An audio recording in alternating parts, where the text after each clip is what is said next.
Artigo 5º. Isso aqui dá um pano pra manga enorme. Também em 2013, né? Também em 2013, da grande reformona lá da Dilma.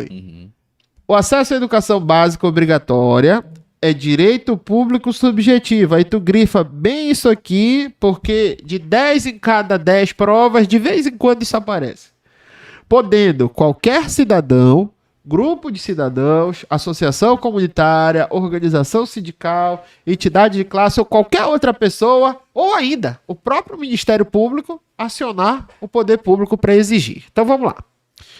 Direito público subjetivo, para você que está estudando agora essa revisão de LDB, é um direito de todos e que atende a necessidades individuais. Direito público subjetivo, direito de todo mundo, mas que atende a determinadas necessidades individuais. Ou seja, quando o seu direito é afetado, quando você não é satisfeito de acordo com as suas necessidades, você pode acionar o poder público e dizer: opa, peraí, eu tenho o direito de matricular o meu filho na escola mais próxima de casa. Certo. Eu quero isso. Opa, peraí, eu tenho um aluno aqui que ele é deficiente visual. Eu tenho o direito de ter um professor especializado em deficiência visual. Opa, peraí, meu filho ele tem transtorno do espectro autista. Eu tenho o direito de ter um profissional especializado em TEA para fazer o acompanhamento do meu aluno do meu filho durante a trajetória escolar. Então, notem que o artigo 5º é a salvaguarda de todo pai, é a salvaguarda de toda mãe, é a salvaguarda de você responsável por algum aluno que enseje algum atendimento especializado ou não, só queira a sua vaga. Toda vez que o direito à educação for mal atendido ou não atendido, com base no artigo 5º, você pode chegar, bater palma lá na promotoria e dizer: eu quero um atendimento, eu quero educação. É por isso que eu estava até batendo um papo aqui com uma professora um tempo atrás, né, que ela estava falando: você quer todos os seus direitos, escola pública. Por exemplo, eu tenho um filho autista, né? Tenho um filho autista, a escola pública, ela tem a obrigatoriedade de ter alguém ali, né, especializado para atender aquele aluno. Escola particular dificilmente não tem. Às vezes a escola particular até não aceita. Não a aceita. matrícula, que é justamente para não contratar um novo profissional. Então, olha a importância, muitas vezes até de conhecer isso aqui de fato, para você colocar o seu filho na escola e tudo mais, você conhecer os seus direitos, né, perante a escola. Né? E efetivamente acionar os mecanismos necessários para a satisfação dos seus direitos. Perfeito. Então vamos lá. Matamos o artigo 5º, bora para as explicações, tá? O poder público. Então você anota aí no teu bloquinho de anotações. Toda vez que falar o poder público ou o Estado, ele está falando de todo mundo. União, estados, Distrito Federal e municípios. Então, toda vez que falar o poder público, ele está falando de geral, tá? Então, ele é obrigado a enquadrar-se em todas as esferas de execução do poder público. União, estados, Distrito Federal e municípios. Toma nota junto comigo. Deverá e poderá são coisas diferentes. Quando eu estou falando de dever, você é aluno do Isaacs. Dever significa obrigação. Então, é obrigação da União, do Estado, Distrito Federal e municípios fazer o censo, tá aqui, inciso 1º, e também conferir os jovens e adultos que estão fora e não concluíram, tá? Fazer a chamada pública, que é o que se faz todo ano. Zelar junto aos pais pela frequência da escola. Olha que doido, cara. É obrigação, então, do Estado, é obrigação, então, do município, é obrigação, então, da União trabalhar no sentido de garantir que os alunos estejam efetivamente frequentando. Perfeito. Lembra que a gente falou sobre acesso e permanência? Então, o Estado também tem essa obrigação. Isso daí é importante. Junto, acesso e permanência. acesso e não é somente permanência. acesso. Ele também tem essas obrigações junto aos pais ou responsáveis. Aí a gente vê aqui no parágrafo 2º. notem uma coisa aí, anotem lá. Toda vez que aparecer algum parágrafo, significa que é uma explicação, tá? Então vamos lá. Inciso é uma lista não ordenada, a linha é uma lista ordenada e parágrafo é uma explicação. Então, eu acabei de dizer aqui no caput, dá um comando, que é um direito público subjetivo. Qual é a primeira explicação? É sobre os deveres. Qual é a segunda explicação? É que o poder público vai assegurar, em primeiro lugar, o acesso ao ensino obrigatório. Então, eu vou dar um spoiler do que vai vir lá na frente. O município é responsável pela educação infantil e ensino fundamental. Então, ele tem que garantir primeiro o que é da sua parte. O município pode ter uma faculdade? Pode. Município de Santana, olha aí, prefeito Bala, se eu quiser abrir uma faculdade aqui, o senhor pode. Ó, prefeito Furlane, Macapá, se você quiser abrir uma faculdade, você pode. Mas primeiro, você precisa garantir que todos os elementos da sua etapa estejam plenamente satisfeitos. Perfeito. Tá? Então, depois você pode oferecer outros níveis. Tá? A gente tem alguns casos esporádicos de universidades municipais, por exemplo. Pode acontecer? Pode. Desde que aquele município comprove que todas as crianças da educação infantil, que é o que é obrigatório na educação infantil, 4 e 5 anos, primeiro e segundo período, e o ensino fundamental estejam plenamente garantidos. Ensino médio é um problema do Estado. Ah, entendi, perfeito. Ensino médio é um problema do Estado, mas do município é educação infantil e ensino fundamental. É por isso que geralmente a gente vê escola do município fundamental, né, e o primeiro ensino básico, né, ensino médio, tu vê, por exemplo, se a gente for citar escolas, é Augusto Antunes, é Valci, são essas escolas que já são do Estado. Isso. Né? Bora lá. Parágrafo 3º, outra explicação. Qualquer uma das partes mencionadas no caput desse artigo tem legitimidade para peticionar no Poder Judiciário. Então vamos lá. Agora, com o Poder Judiciário atuando através de Centro Judiciário de Solução de Conflito, SEJUSC, se você vê que o seu direito não foi atendido, se você vê que o Ministério Público não te deu moral, vai lá na barba do juiz. Diz qual foi o direito teu que foi violado, chega no SEJUSC e diz, eu tenho direito a isso aqui, eu quero ser atendido. E aí o próprio judiciário vai fazer a mediação desse processo, tá? Então, a gente vai dizer que toda ação de infligir, que vai contra os direitos, ela é gratuita e ela é de rito sumário. Ou seja, ela tem prioridades no Poder Judiciário. Então, direito à educação é um direito que é muito... É um direito que é muito importante no âmbito da sociedade. Então, ele precisa ser acionado a partir dos mecanismos competentes. Então, se você teve algum direito violado, você tem mecanismos. Só que muitas vezes, essa informação que a gente está dando aqui fica no âmbito da formação de professores. Fica no âmbito da escola, fica no âmbito da preparação. Ela não chega na associação de moradores, ela não chega lá na ponte, ela não chega lá onde ela tem que chegar, efetivamente. Então, quando o cara não sabe, ele deixa o direito dele passar. E aí a gente vê, parágrafo 4º, quando comprovada a negligência da autoridade competente, ela vai ser imputada de crime de responsabilidade. Cai prefeito, cai governador, cai todo mundo que é responsável por isso aqui. É difícil provar a negligência, mas em alguns municípios aí para fora do estado se prova. E aí o prefeito fica inelegível. Secretário de Educação fica afastado e inelegível. É um problema do cacete quando comprovada a negligência. É um processo longo, é um processo denso, mas muitas vezes o pai foi denunciar por um outro motivo aleatório e se descobre... Que tem vários outros pais aí. Tem várias outras coisas por trás, a negligência. Tá? No parágrafo 5º, para garantir o cumprimento da obrigatoriedade de ensino, o poder público criará formas alternativas de acesso aos diferentes níveis de ensino, independentemente da escolarização anterior. O gatilho desse parágrafo 5º aqui é o gatilho de passar para o ensino fundamental direto, sem precisar necessariamente da educação infantil. Tá? Matamos o 5º. Vamos ao 6º. O sexto, eu quero que você tome nota aí de uma coisa, que é onde você, pai, onde você, mãe, pode ser punido, tá? O sexto diz o seguinte: é dever dos pais ou responsáveis efetuar a matrícula da educação básica a partir dos 4 anos de idade. Vamos lá para conversar sobre isso.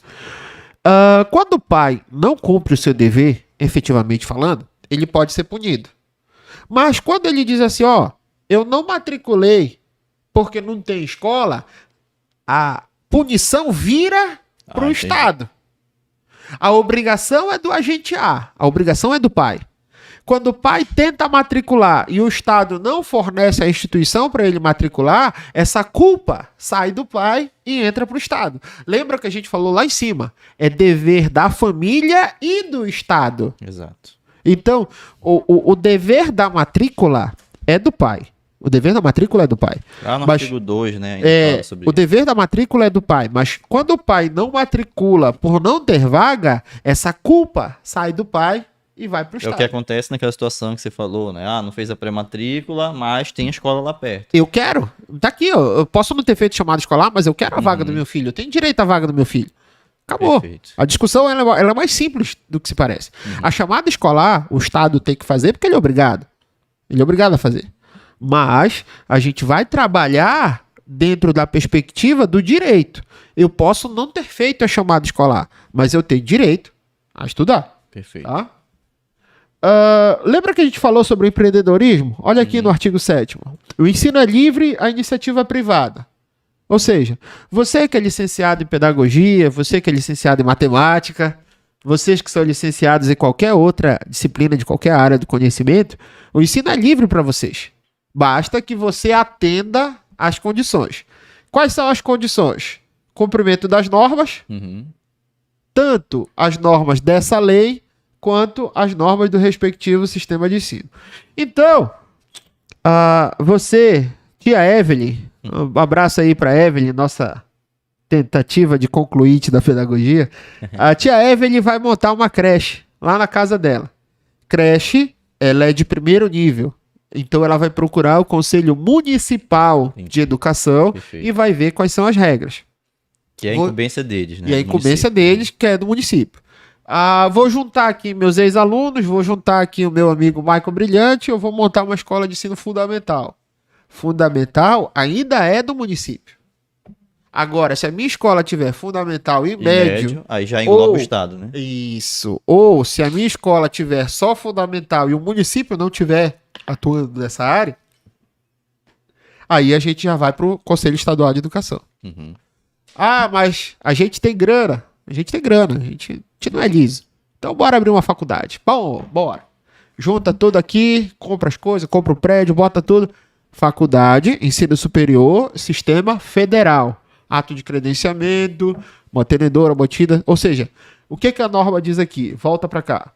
Cumprimento das normas gerais da educação e do respectivo sistema de ensino. Ou seja, dependendo do tipo de instituição que você vai abrir, cumprindo as normas, você pode abrir. E esse cumprimento das normas te dá a autorização de funcionamento. E também te obriga a ser submetido por uma avaliação de qualidade. E por fim, para você abrir uma escola, para você abrir a creche da tia Débora, para você abrir a sua faculdade, você precisa saber se manter. Você precisa conseguir se sustentar, tá? E aí a gente continua. Uma outra inserção, tá? Essa inserção é longa e ela é de 2019. Então presta bem atenção que essa aqui ela já é chatinha, mas ela vai conseguir, tá? Eu vou até dar uma diminuída aqui no zoom para conseguir chegar em você, tá? Pronto. Pronto, minha cabeça não atrapalhou. Toma nota comigo. Ao aluno regularmente matriculado em instituição de ensino, seja pública ou privada, de qualquer nível, você, aluno do Isaac, você já aprendeu o que é nível. O que é nível, Michael? Quantos níveis a gente tem? Você está falando a questão de... Nível de educação. Quantos níveis tem? Né? Que é o ensino... No ensino... Se a gente for pegar a partir da educação básica, né? Tem o ensino... Níveis, quantos? São São 2 no ensino fundamental. Níveis. Tu tá falando de etapa. Olha, tá vendo? Eu tô pegando o meu host pelo pé. Ensino fundamental. Nível só tem 2. Educação básica e ensino superior. Educação básica e superior, perfeito. Aí, educação básica que engloba, é isso que eu queria dizer. Educação básica que engloba desde os 4 anos, né? Eu sou a banca da FGV ensino agora. Infantil. Olha aqui. Já te peguei. Nível. Perfeito. Nível. Etapa. Tá, não, os dois. Tá, eu digo assim, o primeiro nível engloba educação infantil, ensino fundamental, ensino médio. Ensino superior, nível 2. Que é graduação e pós-graduação. É isso que eu queria dizer. Tá bom. tá saindo bem. Mas olha só, não esquece, Michael, não esquece você que tá aí assistindo a gente agora. Nível só tem 2. Educação básica e ensino superior. Lembra do exemplo das caixinhas? Dentro do nível tem etapas. Dentro do nível de educação básica, tem a etapa do fundamental, a etapa do ensino médio, a etapa da educação infantil, do ensino fundamental e do ensino médio. E dentro de cada etapa tem fases, tá? E essas fases, elas precisam ser respeitadas no âmbito da peculiaridade de cada etapa. Mas olha o que esse dispositivo diz.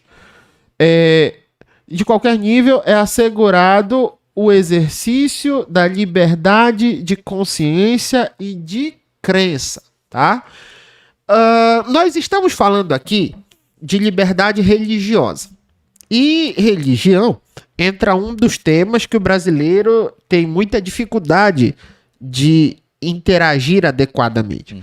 E eu falo sem medo de errar para todos os meus alunos, inclusive meus alunos já me conhecem, política, religião, futebol, cerveja, são coisas que não adianta você discutir. Você recebe a informação, mas não adianta tu discutir. São coisas que já estão consolidadas. A lei, ela me traz uma questão de proteção a quem professa uma crença que não é a hegemônica. A gente inclui aí os adventistas do sétimo dia, a gente inclui aí os praticantes de cultos afrodescendentes, a gente inclui aí muçulmanos e o uso de vestimentas adequadas, a gente inclui qualquer pessoa que possui uma crença diferente, tá? E aí eu continuo.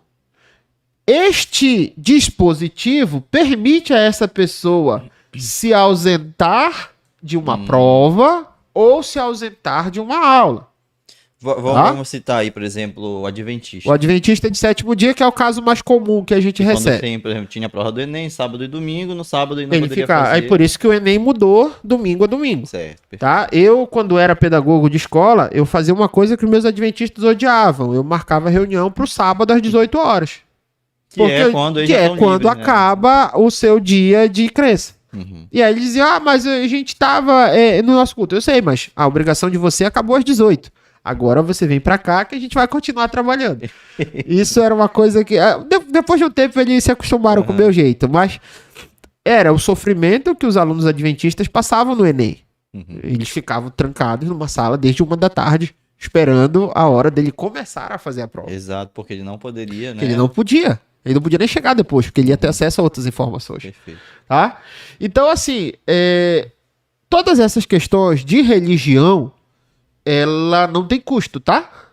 Não pode ser cobrado, não pode ser feito nada, você precisa respeitar conforme o artigo 5º da Constituição. Então, é mais fácil você não entrar nessa discussão e seguir o que a lei manda. Nesse caso do sem custo, você quer dizer, por exemplo, perdeu uma prova, ele não vai pagar pela prova. Tem o direito no de caso fazer, das privadas, é tudo público. Certo. Que aí aqui engloba ensino público e privado. Público e privado, né? e de qualquer nível, incluindo faculdades e universidades. Certo. Só que é que tá. Mediante prévio e motivado requerimento. Esse é o pulo do gato. Então, ele não pode meter o requerimento depois da prova. Entendi. Porque aí eu, como pedagogo, vou dizer, não, mas tá aqui, ó, prévio. Isso não foi prévio. Entendeu? Foi um subterfúgio que ele usou para driblar o sistema. O que é que ele tem direito? Ele tem direito à prova ou aula de reposição, ele tem direito a um trabalho escrito ou outra modalidade de atividade, ou seja, ele tem direito a uma prestação alternativa. Tá? Essa prestação alternativa deverá garantir o cumprimento efetivo do objetivo educacional. Tá? Na segunda explicação, essa forma de cumprimento alternativa, ela substituirá a obrigação original que todos os outros alunos fizeram, tá? E no prazo de 2 anos, a contar de 2019, todas as instituições já devem ter as suas regras para alunos adventistas. Não só adventistas, você que é praticante de religiões afrodescendentes, você precisa fazer um retiro. Você precisa ir fazer o seu santo. Faz o requerimento prévio com base no artigo 7º-A da LDB, informa tudo o que vai ser feito e você pode fazer o seu preceito. Você que é evangélico, vai ter uma determinada ação da sua igreja indispensável à sua participação. Faz o requerimento prévio. E o requerimento prévio deverá constar a atividade, a anuência do responsável pela atividade, no caso o pastor, mete na escola e volta depois. A liberdade de crença, ela é inviolável, entendeu? A gente quase não vê, mas se você é católico e for marcado uma aula no dia de uma procissão da sua igreja, mesma coisa. Faz o requerimento, esse requerimento diz qual é a atividade, com a anuência do padre e mete ficha na escola. A liberdade de crença, ela não se refere a uma crença específica, mas sim todas as crenças que podem estar abraçadas por ela, tá? E aí a gente tem uma exclusão, uma exceção, essa é a palavra correta, tá? E esse dispositivo, ele não se aplica ao ensino militar. Ou seja, é claro, escola militar tem uma regra diferente. Hierarquia, disciplina, regramento, etc. Quando você aceita fazer a matrícula numa escola militar, você está aceitando as determinadas regras daquela instituição.